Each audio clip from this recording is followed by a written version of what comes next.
Tata cara kita berdoa tentunya sebagian besar dari antum sudah memahaminya dan sudah pernah mendengar bagaimana tuntunan yang benar di dalam kita berdoa. Maka sesungguhnya di dalam kita berdoa kita harus mengerti doa itu terbagi menjadi dua. Ada yang pertama yang disebut dengan doaul masalah, yang kedua disebut dengan doaul ibadah.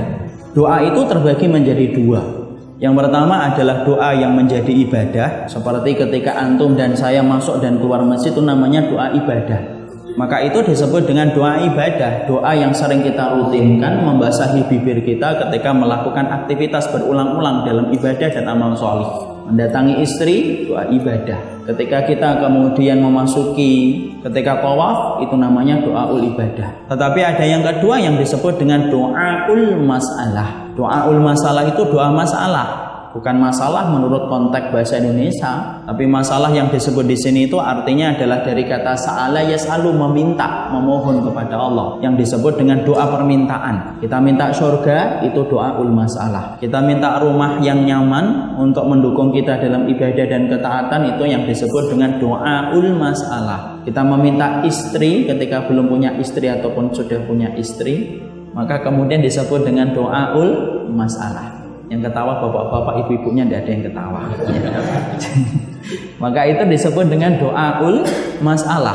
Doa ketika kita meminta sesuatu atas hajat dan atas kebutuhan ketika kita meminta kepada Allah Subhanahu wa ta'ala. Maka di dalam doaul masalah kita harus paham adab-adabnya dan akhlaknya.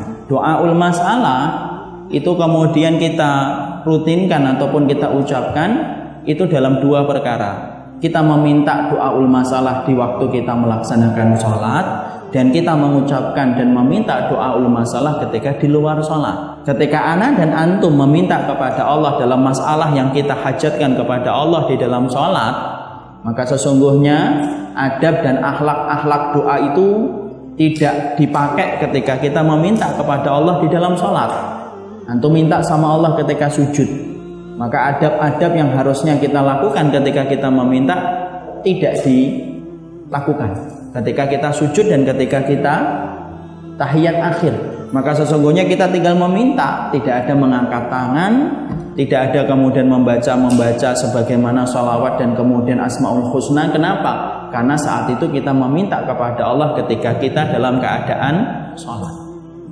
Tapi doaul masalah yang kita minta kepada Allah ketika itu di luar sholat, maka sesungguhnya ketika di luar sholat itu ada adab yang terikat, ada akhlak yang harus kita perhatikan. Bagaimana ketika kita berdoa kepada Allah di dalam doaul masalah, yaitu adabnya adalah bagaimana kita betul-betul menghadapkan diri ikhlas kepada Allah, tidak ada niatan untuk memutuskan tali silaturahmi, tidak ada di dalam doa itu adalah niatan dan muatan untuk berbuat dosa.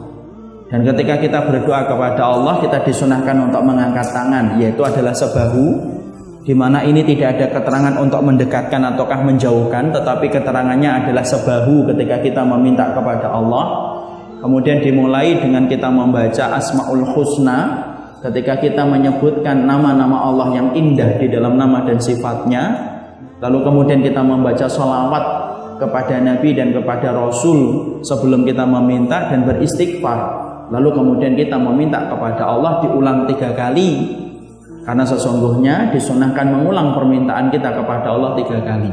Lalu ditutup dengan asmaul husna, ditutup dengan salawat kita kembali kepada Rasulullah Sallallahu Alaihi Wasallam. Memang terjadi khilaf di antara para ulama, perlu tidak kita mengusap wajah ataukah tidak. Kalau kemudian beberapa ahlul ilmi ada yang mengatakan ketika merujuk kepada hadis yang dihasankan oleh Syekh Utsaimin, bahwasanya memang ada syariat untuk menghapus atau mengusap wajah. Tetapi sebagian para ahlul ilmi yang lainnya mengatakan tidak ada syariat untuk mengusap wajah.